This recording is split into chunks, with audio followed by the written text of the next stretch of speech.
هەرچەندە بە هەلهەلە و چەپڵە لێدانەوە خۆشی خۆیان دەردەبڕن، بەڵام ناتوانن کاریگەری جەنگ و نەهامەتیەکانی دڵیان بشارنەوە. ئەمە ئاهەنگێکی بوو گواستنەوەیە لە شاری ڕەفەح لە کەرتی غەزە، بەڵام نەک لە ڕەوشێکی ئاساییدا، بەڵکو لە کاتێکدایە کە کەسوکاری بووک و زاوا و زۆرینەی دانیشتوانی شارەکە بەهۆی بۆردومانەکانی ئیسرائیلەوە لە ماڵ و حاڵی خۆیان ئاوارە بوون و یەکێک لە قوتابخانەکانیان کردووە بە پەناگە دوای ئەوەی چەند کەسێکیشیان کوژراوە. ئەفنانی تەمەن 17 ساڵان بە جلوبەرگێکی نەریتی فەڵەستینیەکان لە تەنیشتی باوکی داوەستاوە و بە دڵێکی خۆشەوە هەلهەلە بۆ ئەو قۆناغە نوێیەی ژیانی لێدەدات کە لە ناوەڕاستی جەنگدا دەستی پێکردووە. هاوسەرگیری مستەفا و ئەفنانە لە کاتێکدایە بەهۆی ئەو جەنگەی 100 ڕۆژە دەستی پێکردووە، ڕەنگە هیچ خێزانێکی فەڵەستینی نەبێت لانی کەم یەکێک لە کەسوکارەکەی لە دەست نەدابێت، بەڵام ئەم هاوسەرگیریە وەک مامی زاوا دەڵێت دووپاتکردنەوەیە لە بەردەوامی ژیان.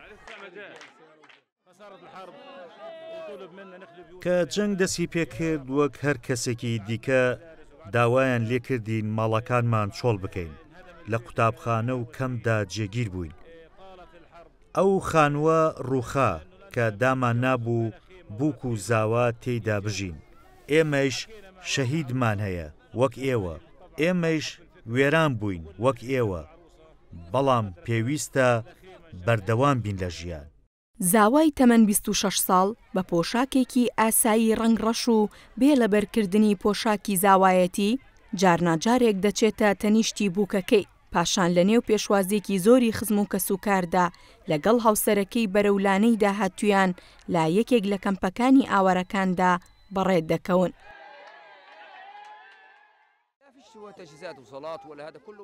ئامادەکاری بۆ هاوسەرگیریەکە نەکرا، ئاهەنگێکی نەریتی نەکرا، سەرباری کەمیەکەشی هەندێک جلوبەرگ و کەرەستە هەن. ئێمە گەلێکین سەرباری مردن و کوشتن و وێرانکاری ژیانمان خۆشەوێ.